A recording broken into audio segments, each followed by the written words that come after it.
Rebecca Chen stood in front of the rusted gate, staring at what remained of her grandmother's ranch. The place looked nothing like the photos she remembered from childhood visits.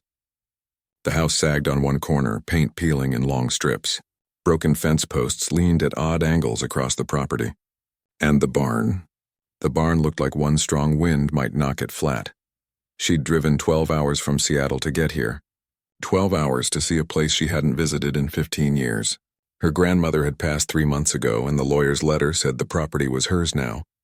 Rebecca had 2 weeks of vacation time to figure out what to do with it. The Montana wind cut through her jacket as she walked the property. Everywhere she looked, something needed fixing. The porch steps were rotting. Windows were cracked. Weeds had taken over what used to be her grandmother's vegetable garden. This wasn't just a weekend project. This was months of work she didn't have time for. Rebecca pulled out her phone to check the property value.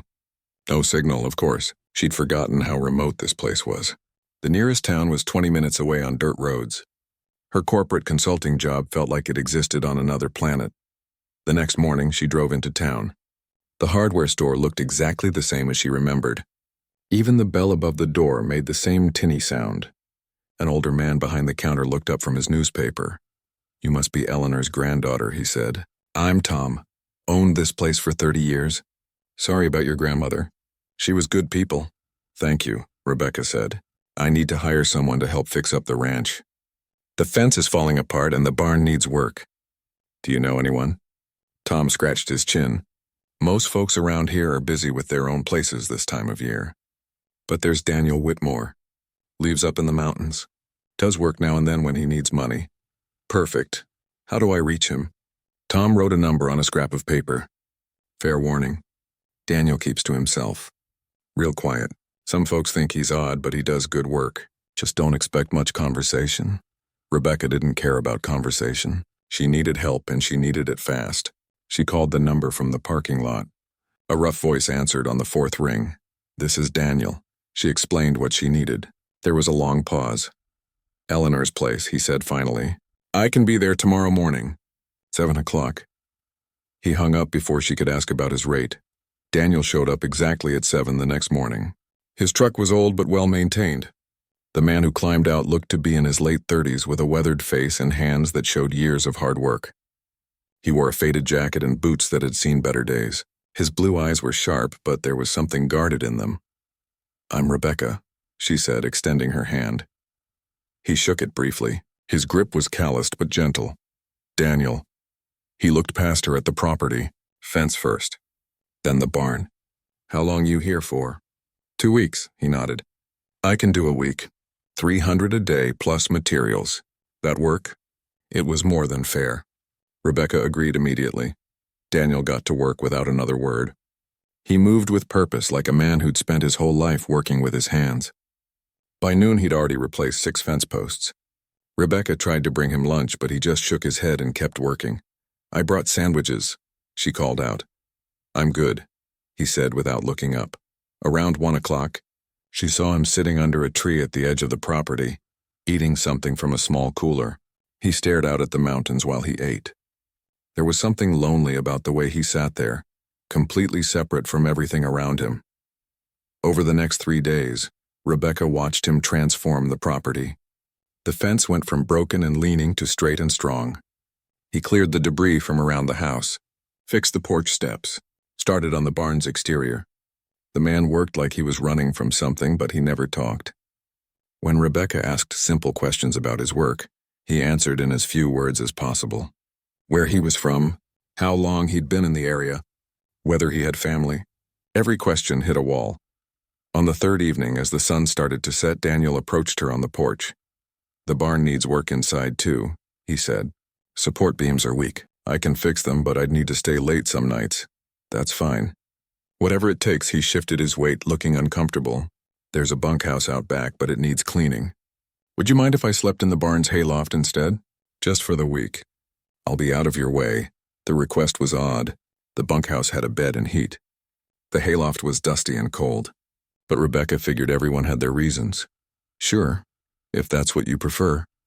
Something flickered across his face. Relief, maybe. Or gratitude. It was hard to tell. "Thank you," he said quietly, then walked back to his truck. That night, Rebecca couldn't sleep. She kept thinking about Daniel's request. Why would someone choose a hayloft over a real bed? She got up around 11 and looked out the window. There was a light on in the barn, a soft glow coming from the loft. She watched for a while. The light didn't move. What was he doing up there? The next morning, Daniel arrived earlier than usual. He went straight to the barn and started working on the support beams. Rebecca noticed he handled the old wood with particular care, like it meant something to him. When he thought she wasn't looking, he'd stop and stare at the structure, his expression pained. Around midday, she walked to the barn with water bottles. He was up in the loft hammering new boards into place. "How's it coming?" she called up. "Good." He came down the ladder, accepting the water. "Should have it done by tomorrow." "You've done amazing work," Rebecca said. "The place looks better than it has in years." He nodded but didn't respond. His eyes drifted back to the mountains. "Have you worked here before?" she asked. "You seem to know the property." Daniel's jaw tightened. "Years ago, I did some work for your grandmother. She never mentioned you. She was good at keeping people's business private." He set down the water bottle. "I should get back to work." That evening, after Daniel had gone to the barn for the night, Rebecca's curiosity got the better of her. Something wasn't adding up. The way he looked at the barn. His insistence on sleeping in the loft. The pain in his eyes when he thought no one was watching. She told herself she was just checking to make sure everything was secure. But really, she needed to know what was going on. She waited until after midnight, when she saw the light in the barn go out. Then she grabbed a flashlight and walked across the dark yard. The barn door creaked as she opened it. She froze, listening. No sound from above. She climbed the ladder to the hayloft as quietly as she could. Daniel's sleeping bag was rolled out in one corner, but he wasn't in it. The space was neat, almost military in its organization. And then she saw it. Hidden behind several hay bales pushed back against the wall was a wooden crib. It was handmade, the craftsmanship beautiful. Someone had spent hours carving delicate details into the headboard, but it was covered in dust, like it had been sitting there untouched for years. Rebecca's heart started pounding. She moved closer. Next to the crib were folded baby clothes, a worn teddy bear, and a silver locket on a delicate chain. Her hands shook as she picked up the locket and opened it. Inside were two photos. One showed a younger Daniel, his face open and smiling in a way she'd never seen. The other photo was of a beautiful woman with dark hair and warm eyes. She was pregnant, her hand resting on her belly, her smile radiant. Rebecca closed the locket carefully and set it back down. Her mind raced. A crib, baby clothes, a pregnant woman. What had happened? And why was all of this hidden in her grandmother's barn? She heard footsteps outside and panic shot through her. She quickly climbed back down the ladder and slipped out the side door of the barn just as she saw Daniel's silhouette approaching from the tree line. He'd been out walking. Rebecca made it back to the house, her heart still racing. She couldn't sleep for hours, thinking about what she'd found. Who was the woman in the photo? Where was she now? And why did Daniel carry this grief with him like a weight he couldn't put down? By morning, she'd made a decision. She needed to know the truth. But she couldn't just confront Daniel. The man was barely holding himself together as it was. She needed to understand what had happened before she said anything, which meant she needed to go back to town and ask some careful questions. Rebecca waited until Daniel was deep into his work on the barn before she drove to town. She needed answers, but she had to be careful. Small towns had long memories and protective instincts. If she asked the wrong questions the wrong way, word would get back to Daniel before she understood what she was dealing with. The library seemed like a safe place to start. Libraries kept records, and librarians knew everything. The building was small, tucked between the post office and a diner. Inside, it smelled like old books and coffee. An older woman sat at the front desk, reading glasses perched on her nose as she worked on her computer. "Can I help you?" she asked, looking up with a friendly smile. "I hope so. I'm Eleanor Chen's granddaughter. I'm trying to learn more about the area's history. My grandmother never talked much about the ranch or the people who worked there." The woman's expression softened. "I'm Mrs. Patterson. I was friends with your grandmother. She was a wonderful woman. I'm so sorry for your loss." "Thank you. I've hired someone named Daniel Whitmore to help fix up the property. He mentioned he worked for my grandmother years ago. I was curious about that time. Mrs. Patterson's face changed. The smile faded, replaced by something sadder and more complicated. Daniel, she said quietly. Yes, he worked on several properties around here back then, including your grandmother's ranch. He seems like a good worker, but he's very private. I was just wondering about his background. Mrs. Patterson studied Rebecca for a moment, clearly deciding how much to share. Daniel's story is a tragedy, she said finally. This was about 5 years ago. He was married to a wonderful woman named Maria. They'd bought a small homestead up in the mountains. Nothing fancy, but they were building a life together. Maria was 8 months pregnant with their first child. Rebecca felt her stomach drop.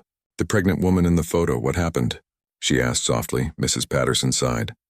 There was a wildfire that summer. Worst one we'd had in decades. It moved fast, driven by high winds. Daniel had driven to town that morning to pick up supplies. He was at the hardware store when the fire started. Rebecca's throat tightened. She could already see where this was going. By the time Daniel realized how bad it was, the roads up to his property were blocked. The fire had created a wall between him and his home. He tried to get through anyway. Tried to reach Maria. But the firefighters physically held him back. They said it was suicide to go in there. Rebecca thought about the scars she'd noticed on Daniel's arms. Burned scars. He tried anyway. Mrs. Patterson continued. Got pretty far before the smoke got too bad. But not far enough. By the time the fire department could get up there, everything was gone. The house, the outbuildings, and Maria, and the baby. She never had a chance. Daniel lost his wife and his daughter in one day. Lost everything he'd been building his life around. The library felt too small suddenly. Too quiet. Rebecca struggled to breathe normally. What was her name? Rebecca asked. The baby. They were going to call her Sophia. Sophia Grace. Mrs. Patterson's eyes were wet. Maria had the nursery already. Daniel had spent months building a crib by hand. He'd cut down an oak tree on their property and carved it himself. It was supposed to be a surprise, the crib in the barn. Rebecca felt sick. He'd been working at your grandmother's ranch that summer, Mrs. Patterson said, building furniture in her barn during his free time. The crib was there when the fire happened.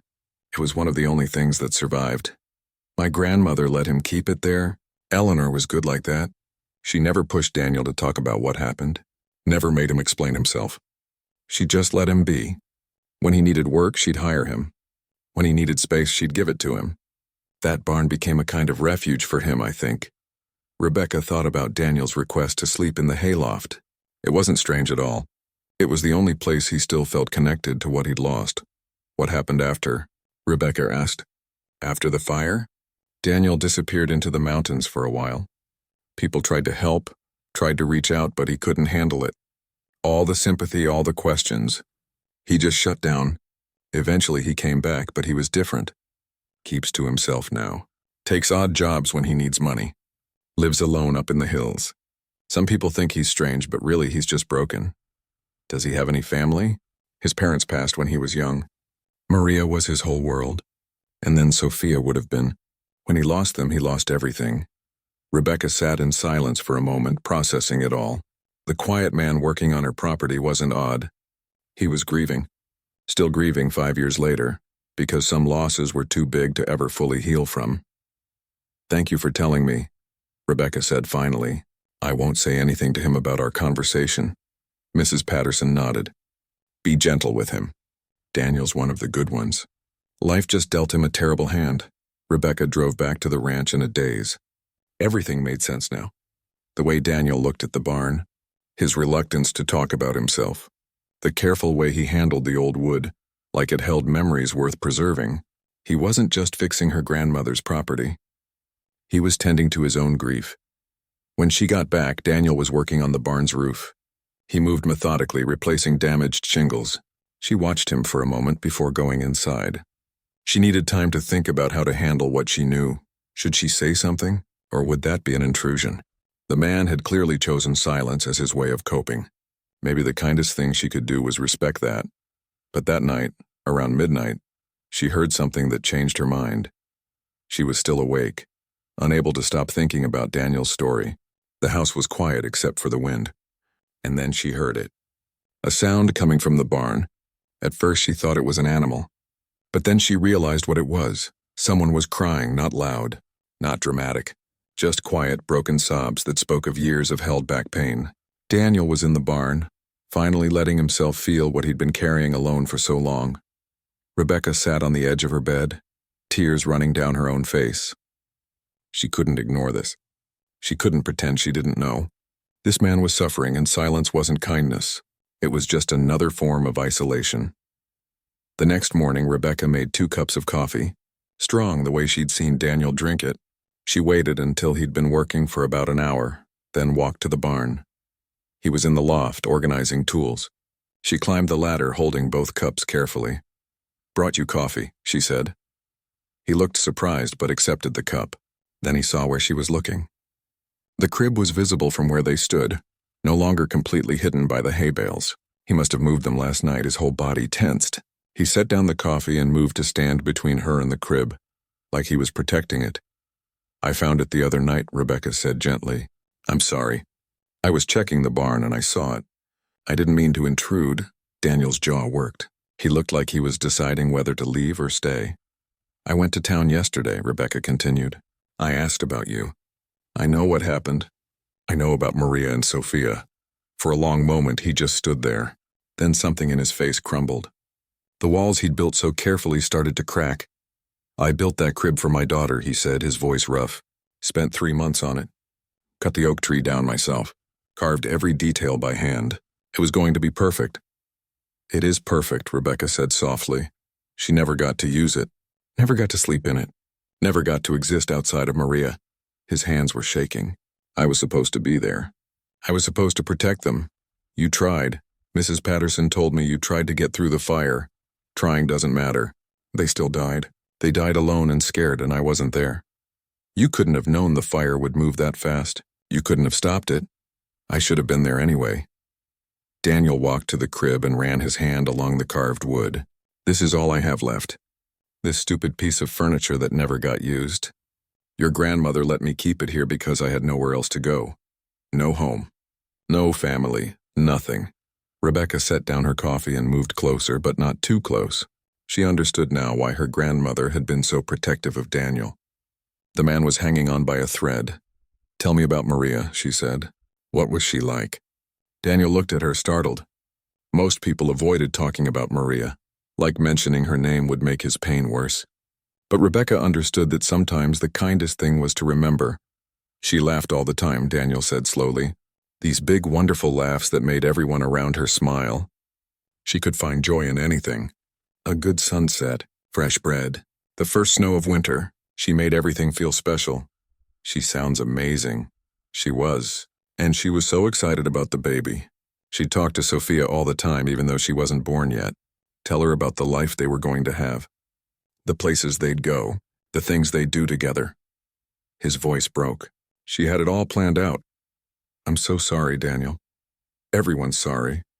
But sorry doesn't bring them back. Sorry doesn't give me another chance. I just have this crib and these memories and this guilt that won't go away." They stood in silence for a while. Rebecca didn't try to fix it.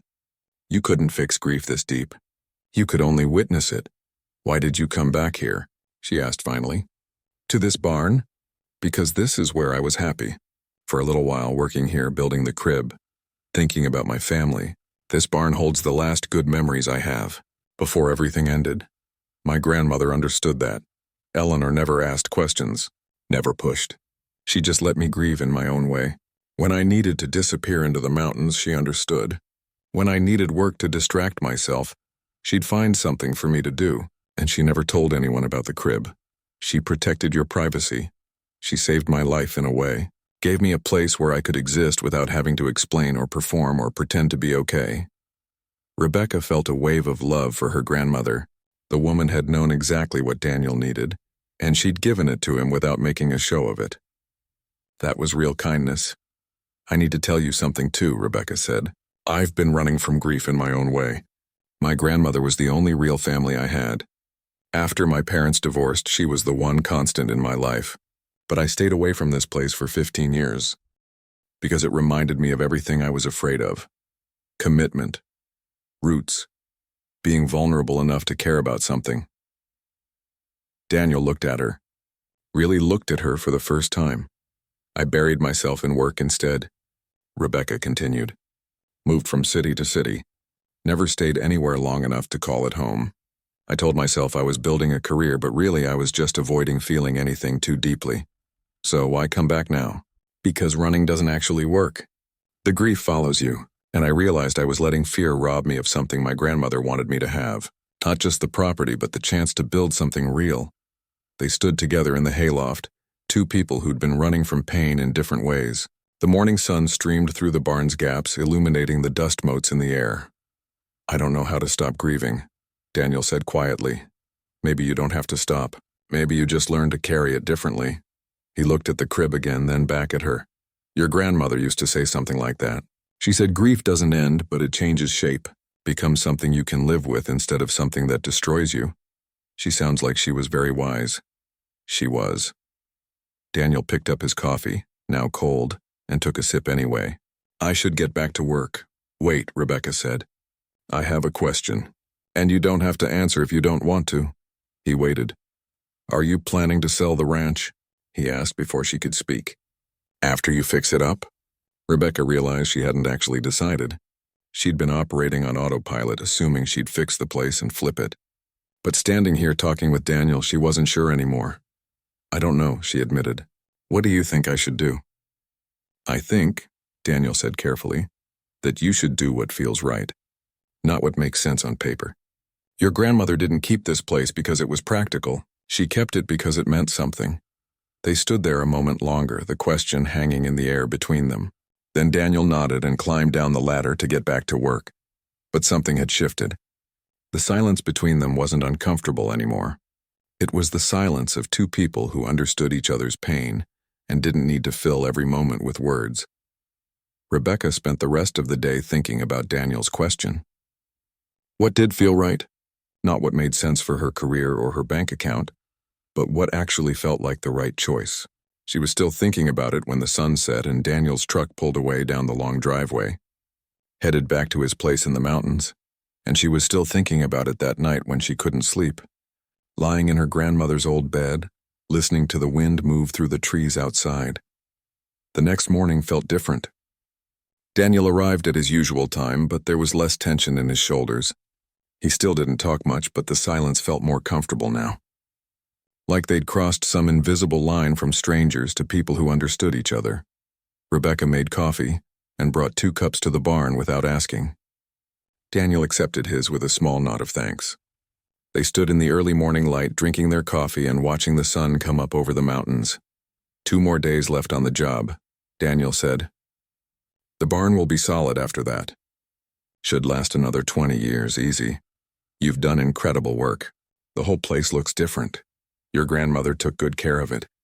Just needed some attention. He paused, looking out at the property. She used to say buildings were like people. They could take a lot of wear and tear, but they needed someone to notice when they were struggling. Rebecca smiled. That sounded exactly like something her grandmother would say. They worked side by side that day. Rebecca helped where she could, mostly just handing Daniel tools and holding boards steady while he secured them. It felt good to use her hands for something real instead of typing reports and attending video meetings. Around noon, she asked the question that had been on her mind since yesterday. What happened to your property? The homestead where you and Maria lived? Daniel was quiet for a long time. Then he set down his hammer and leaned against the barn wall. It's still there. What's left of it anyway? The land belongs to me, but I can't go back. I've tried a few times over the years, but I never make it all the way. Just stand at the edge of the property and turn around. Too many memories? Too much guilt. Every time I get close, all I can think about is that I should have been there. That if I'd made different choices that morning, maybe things would have turned out differently. You can't live like that, Rebecca said gently. You can't spend your life wondering about what ifs, can I? Because that's exactly what I've been doing for 5 years. Rebecca thought about her own what ifs. What if she'd visited her grandmother more? What if she'd been less focused on her career and more focused on family? Grief came with a whole catalog of regrets. My grandmother left me a letter, she said. The lawyer gave it to me with the property deed. I haven't been able to read the whole thing yet. It's too hard. But there was one line that stuck with me. What did it say? She wrote, "The hardest part of loving people is accepting that you can't protect them from everything. But that doesn't mean you failed them. It just means you're human." Daniel's eyes were suddenly bright. He looked away, blinking. "She told me something similar once," he said. "After the fire. I was angry at everyone. At the firefighters for not letting me through. At God for letting it happen. At myself for not being there. Eleanor sat with me one day and said, 'Daniel, you loved them. That's not nothing. That's everything.' She was right. Maybe. But loving them didn't save them. No. But it meant their lives had meaning. It meant they were cherished. That matters, Daniel." He picked up his hammer again, but his hands were shaking. "What would Maria want for you now?" Rebecca asked. "If she could tell you what to do with your life, what do you think she'd say?" Daniel let out a sound that was half laugh, half sob. "She'd be furious with me. Maria believed in living fully, in squeezing every drop of joy out of every day. She wouldn't want me hiding in the mountains, barely surviving. She'd want me to build something, create something, live for both of us. Then maybe it's time to start doing that. I don't know how. I don't know how to be that person anymore. Maybe you don't have to figure it all out at once. Maybe you just take one step, then another. Then another." They worked in silence for the rest of the afternoon, but Rebecca could see Daniel thinking, processing what she'd said. She didn't push. Some things needed time to settle. That evening, as the sun started to set, Rebecca made a decision. She'd been thinking about it for days, turning it over in her mind. Now she knew what she wanted to do. She found Daniel cleaning up his tools by the barn. "I need to ask you something," she said, "and I want you to really think about it before you answer." He looked up, curious. "I've decided to keep the ranch. I'm not selling it." Something flickered across his face. Surprise, maybe, or relief. "But I can't manage it from Seattle," Rebecca continued. "I work remotely most of the time anyway, so I can live here. But I need help, real help. Someone who knows ranching, who understands this land, who can handle the day-to-day operations while I figure out the business side. You want to hire someone? I want to hire you, not just for odd jobs. As a partner. Someone who can help me build something real here." Daniel stared at her like she'd suggested something impossible. "Rebecca, I can't do that." "Why not?" "Because I'm barely holding myself together. Because I'm unreliable. Because what if I let you down like I let Maria down? You didn't let Maria down. And you're more reliable than you think. You've shown up every day this week, worked harder than anyone I've ever seen, and transformed this property. That's not someone who's falling apart. That's someone who knows how to do hard things. It's different when someone's actually depending on you. I am depending on you. I'm trusting you with something that matters to me. This ranch was my grandmother's legacy. I don't want to mess it up." Daniel looked around the property at everything he'd fixed over the past week. The straight fences, the repaired barn, the cleared pathways. Then he looked back at Rebecca. "What would I even do? I mean specifically? Whatever needs doing. We could start small. Maybe get some cattle, plant crops, figure out what works. You know this land. You know ranching. I need that knowledge, like where would I live? The bunkhouse. Or we could renovate something else on the property. Make it yours. You could still have your privacy, your space, but you wouldn't be alone in the mountains anymore." He was quiet for a long time. Rebecca waited, her heart pounding. She knew this was a big ask. She was essentially asking him to trust himself again, to trust life again. "That wasn't a small thing, the crib," Daniel said finally. "It stays in the barn." "Of course. This place is yours as much as it's mine. You can keep whatever you need here. And if I can't do it, if it's too much, then we figure it out." "This isn't a trap, Daniel. It's an opportunity. We both get something we need. I get help building something meaningful. You get a place to heal and rebuild." He looked at the barn, then back at her. "Can I think about it?" "Take all the time you need. But I'm here for 2 more weeks. I'd like an answer before I leave, if possible." Daniel nodded slowly. Then he did something unexpected. He extended his hand for a handshake. "Thank you," he said, "for seeing me, for not treating me like I'm broken." Rebecca shook his hand firmly. "You're not broken. You're healing. There's a difference." That night, Rebecca lay in bed thinking about the risk she was taking. Offering Daniel this kind of responsibility was a gamble, but something told her it was the right one. Her grandmother had trusted him. That had to count for something. The next morning, Daniel didn't mention her offer. He just showed up and worked like always. But Rebecca noticed small changes.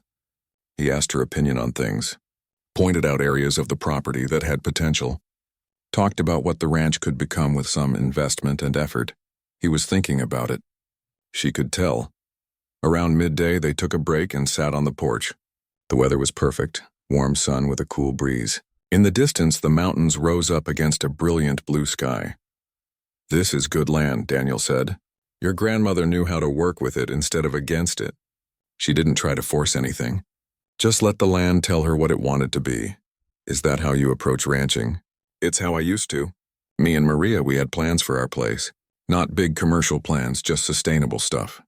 A few cattle, some chickens, a vegetable garden. We wanted to live simply but well. You could do that here. We could do that here." He looked at her, really studied her face. "Why me? You could hire someone with better references, someone who isn't carrying around as much baggage." "Because my grandmother trusted you. Because I've watched you work this week and I see someone who cares about doing things right. And because I think we understand each other. We're both trying to figure out how to move forward while honoring what we've lost." Daniel was quiet for a long moment. Then he said something that surprised her. "I've been seeing a counselor. Started about 6 months ago after I ran into someone I used to know who was worried about me. I didn't want to go at first, but it's been helping. Slowly. I'm learning that grief doesn't mean I have to stop living." "That's really good, Daniel. My counselor says I need to start taking small risks again. Stop hiding. Start trusting people. This feels like a pretty big risk. It is. But sometimes big risks lead to big changes." He stood up and walked to the edge of the porch, looking out at the mountains where he'd been hiding for 5 years. "Maria would tell me to do it," he said. "She'd say I was being an idiot for even hesitating." Rebecca smiled. She was starting to get a sense of who Maria had been. Someone who grabbed life with both hands. "What would your grandmother say?" Daniel asked, turning back to her. Rebecca thought about it. What would her grandmother say? She'd say that sometimes broken people need broken places to become whole again, and that this ranch has always been about second chances. Daniel smiled. It was small, tentative, but it was real. It was the first time Rebecca had seen him smile. "Okay," he said. "Okay, let's try this. But we do it right. We make a real plan. Figure out the business side, set up proper contracts. I don't want this to fail because we rushed into it." Rebecca felt relief flood through her. "We'll do it right. I promise." They shook hands again, but this time it felt different, like they were sealing a real partnership, like they were both choosing to step forward instead of staying stuck in the past. That evening, they sat at the kitchen table and started making plans. Real plans. What the ranch could support. What kind of livestock made sense. What crops would work in this climate. What renovations the bunkhouse would need. How they'd split responsibilities and profits. Daniel knew so much more than Rebecca had realized. He understood the land, the seasons, the market. He'd been absorbing this knowledge his whole life. It had just been dormant, waiting for a reason to be used again. Around midnight, Rebecca made more coffee. They were both too excited to sleep. "We should visit your property," Rebecca said. "The homestead. See what's salvageable." Daniel's face went pale. "I told you I can't go back there, not alone. But maybe with someone else? It's still your land, Daniel. And if we're going to do this right, we need to know what resources we have." He was quiet for a long time. "Not yet," he said finally. "I'm not ready for that yet." "Okay. When you're ready, I'll go with you." He nodded, grateful. They kept planning until the sun started to come up. By the time they finally called it a night, they had the skeleton of a real business plan. It would take time and work and probably some failures along the way, but it felt possible, more than possible. It felt right. As Daniel walked to the barn to sleep, Rebecca called after him. "Thank you for taking this chance." He turned back, silhouetted against the dawnlight. "Thank you for giving it to me." Rebecca went to bed as the sun rose, exhausted but more hopeful than she'd felt in years. She'd come here expecting to deal with a burden. Instead, she'd found something she didn't even know she was looking for. A purpose. A partnership. A path forward that honored both the past and the future. And in the barn, Daniel lay in his sleeping bag looking at the crib he'd built for a daughter who never got to use it. But for the first time in 5 years, the sight of it didn't just bring pain. It brought something else too. Hope. The next 2 weeks moved fast. Daniel worked during the days, finishing the barn and starting on smaller projects around the property. In the evenings, he and Rebecca planned. They researched livestock prices, talked to suppliers, contacted the local agricultural extension office for advice. Slowly, their vision for the ranch started to take shape. Rebecca extended her vacation time by another week. Her boss wasn't thrilled, but she'd accumulated so much unused time over the years that he couldn't really argue. Besides, she was realizing something important. This wasn't just a vacation. This was the beginning of a different life. One afternoon, they walked the entire property together. Daniel pointed out things Rebecca had never noticed. A natural spring that could water cattle, a section of land perfect for hay. An old apple orchard her grandmother had planted decades ago that just needed some care to produce again. "Your grandmother knew what she was doing," Daniel said. "Everything is positioned right. She worked with the land instead of trying to force it into something it wasn't." Did she ever talk about her vision for this place? She said it was supposed to be a refuge, a place where things could grow at their own pace. She didn't believe in pushing too hard or moving too fast. Said the land would tell you what it needed if you paid attention. Rebecca thought about her own life, always rushing from one thing to the next, never stopping long enough to figure out what she actually needed. Maybe that was what drew her to this place now. The permission to slow down and listen. They started small. Daniel knew a rancher selling some young cattle at a fair price. They bought 6 to start with, enough to learn with, but not so many they'd be overwhelmed. The first day the cattle arrived, Rebecca felt a ridiculous amount of joy watching them explore their new pasture. "This is real," she said, standing next to Daniel by the fence. "We're actually doing this," he smiled. He was smiling more often now. Small smiles, but genuine. "We're doing it," he agreed. The locals started noticing the changes. People from town would drive by slowly, curious about what was happening at the old Chen place. Some stopped to say hello. Mrs. Patterson from the library brought over a casserole and stayed for coffee. Tom from the hardware store offered advice on fence maintenance. And people started treating Daniel differently too. They'd wave when they saw him, ask how he was doing, include him in conversations. Rebecca realized that by being here, by working openly on the ranch, Daniel was slowly rejoining the community he'd withdrawn from. One evening, about a month after she'd first arrived, Rebecca and Daniel sat on the porch watching the sunset. The cattle grazed peacefully in the distance. The barn stood solid and strong. Everything felt settled in a way it hadn't before. "I need to tell you something," Daniel said quietly. Rebecca felt her stomach tighten. Please don't let him be backing out, she thought. "I went back to my property yesterday, the homestead." Rebecca turned to look at him. His face was calm but serious. "You went alone?" "Yeah, I needed to. I've been thinking about what you said, about Maria wanting me to live, and I realized I couldn't keep avoiding that place forever. It's part of my story, part of who I was with her. How was it?" "Hard, really hard, but also good in a way. The land is still beautiful. The foundation of the house is still there. Some of the old fence posts. I walked around for hours just remembering. Did it hurt as much as you thought it would?" "Yes and no. It hurt, but not in the way I expected. I thought I'd feel crushed by guilt. But instead I just felt sad. Sad for what we lost, but also grateful for what we had. Maria and I were happy there. That matters." Rebecca reached over and squeezed his hand. He didn't pull away. "There's more," Daniel said. "I decided what I want to do with the property." "What's that?" "I want to plant trees. Native trees that will help prevent fires. Create a barrier that might protect other families in the future. I can't undo what happened to Maria and Sophia, but maybe I can help make sure it doesn't happen to someone else." Rebecca felt tears welling up. This was exactly what Maria would have wanted. Something meaningful. Something that helped others. That's beautiful, Daniel. I'm going to work with the Forestry Service. Make it official. It'll take years, but I've got time now. I've got a reason to stick around. They sat in comfortable silence as the sun dipped below the mountains. Rebecca thought about all the ways grief could transform. How it could destroy you, yes, but how it could also reshape you into something stronger if you let it. The next day, they worked on renovating the bunkhouse. It needed new windows, fresh paint, better insulation. Daniel wanted to do the work himself. Said it felt important to build his own space. Rebecca helped where she could, learning as she went.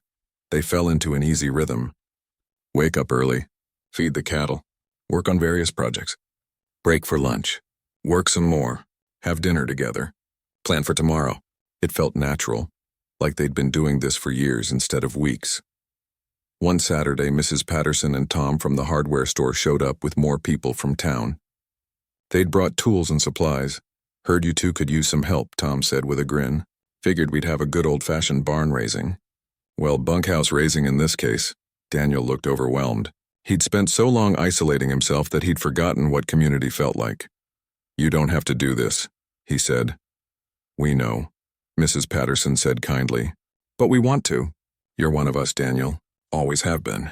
We're just glad to see you coming back to yourself. By the end of the day, the bunkhouse was transformed. New windows installed, walls painted, floor repaired. It looked like a real home. That evening, they had an impromptu potluck. People brought food and stories and laughter. The ranch felt alive in a way it hadn't in years. Rebecca watched Daniel talking with the other ranchers, sharing advice, laughing at jokes. This was who he'd been before the fire. Someone connected to his community, someone who belonged. He was finding his way back. As people started leaving, Tom pulled Rebecca aside. You're good for him, he said. Daniel needed someone to believe in him again, give him a reason to trust himself. He's good for me too, Rebecca said honestly. I was so lost before I came here. I didn't even realize how lost, Tom nodded. Your grandmother had a way of bringing people together. Looks like you inherited that gift. That night, after everyone had left, Daniel moved his things into the bunkhouse. Rebecca helped him carry boxes from the barn. When they climbed up to the hayloft to get the last of his belongings, they both stopped when they saw the crib. Are you going to move it? Rebecca asked gently.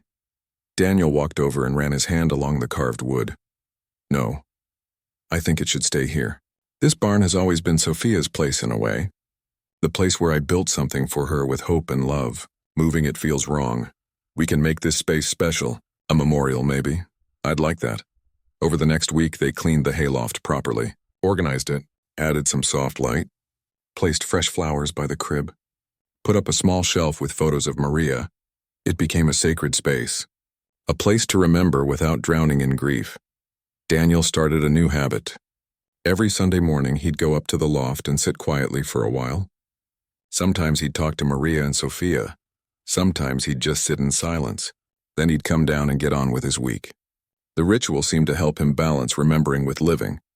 Fall arrived with cooler temperatures and changing leaves. The ranch settled into its autumn routine. They harvested vegetables from the restored garden, prepared the cattle for winter, stocked supplies. The work was constant but satisfying. One evening, Rebecca realized she'd made it 3 months without thinking about her old life in Seattle. She hadn't missed the corporate meetings or the office politics or the constant pressure to climb higher. She'd found something better here. Purpose. Peace. Partnership. She officially resigned from her consulting job and committed fully to the ranch. Her boss was shocked, but Rebecca felt nothing but relief. This was where she belonged. Daniel took the news calmly, but she could see he was pleased. You're sure? He asked. This is a big change from what you're used to. I've never been more sure of anything, Rebecca said. This ranch, this work, this life, it's what I want. They celebrated with a simple dinner on the porch. Nothing fancy, just good food and easy conversation, but it felt monumental. They'd both chosen this, chosen each other as partners, chosen to build something meaningful together. As winter approached, they made plans for spring. More cattle, expanded gardens, maybe some chickens. They'd start offering ranch experiences for city folks who wanted to learn about sustainable agriculture. The ideas flowed easily between them now. One cold December morning, Rebecca woke to find fresh snow covering everything. The ranch looked like something from a postcard, pristine and peaceful. She made coffee and walked out to the barn where Daniel was already feeding the cattle. Morning, he said, accepting the coffee gratefully. Beautiful out here, isn't it? It really is. They stood watching the cattle, breathing in the cold air, feeling grateful. I need to tell you something, Daniel said. Rebecca waited, sensing this was important. I'm doing okay. Like really okay. For the first time in 5 years, I wake up and don't immediately feel that crushing weight. I still miss Maria and Sophia every day. I probably always will, but it doesn't destroy me anymore. I'm so glad, Daniel. It's because of this place. Because of you. Because you saw me when I was barely holding on, and you didn't look away. You gave me something to build toward instead of just something to survive. You did the same for me, Rebecca said softly. I was running from everything that mattered. You helped me see that roots aren't chains. They're foundations. They stood in companionable silence. Two people who'd been broken in different ways, now healing together. I signed up for that woodworking class at the community center, Daniel said. They need someone to teach beginners. I figured it might be good to pass on what I know. Daniel, that's wonderful. First session is next week. I'm nervous, but I want to try. Maria always said I should share my skills more. Said I had a gift for teaching. She was right. They finished their coffee as the sun climbed higher, turning the snow into something magical. The ranch spread out before them, full of potential and promise.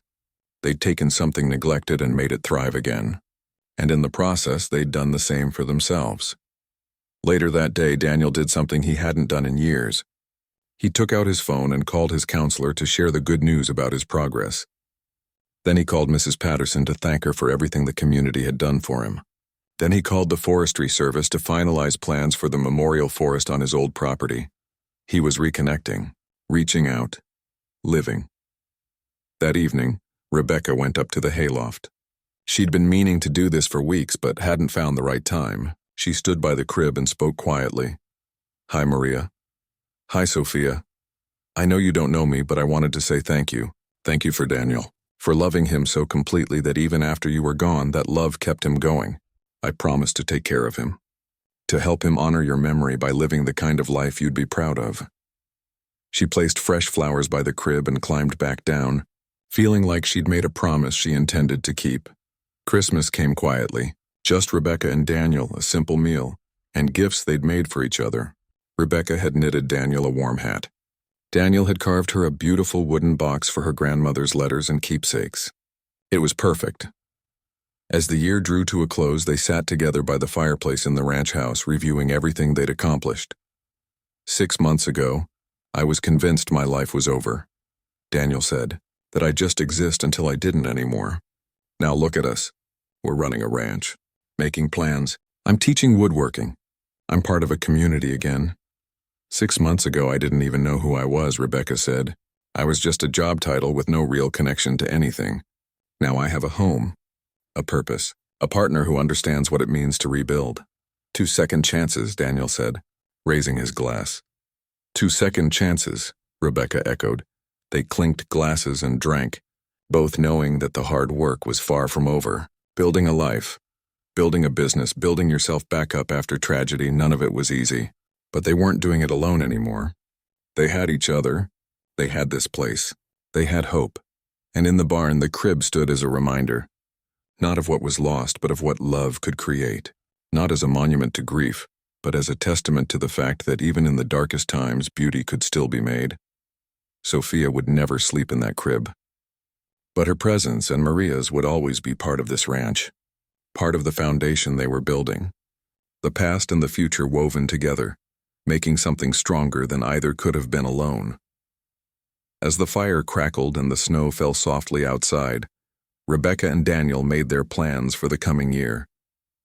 They talked late into the night, their voices mixing with the sound of the wind and the distant lowing of cattle and the creak of old wood settling. They talked about expansion and sustainability and legacy.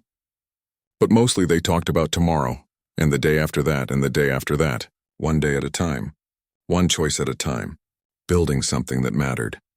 Together.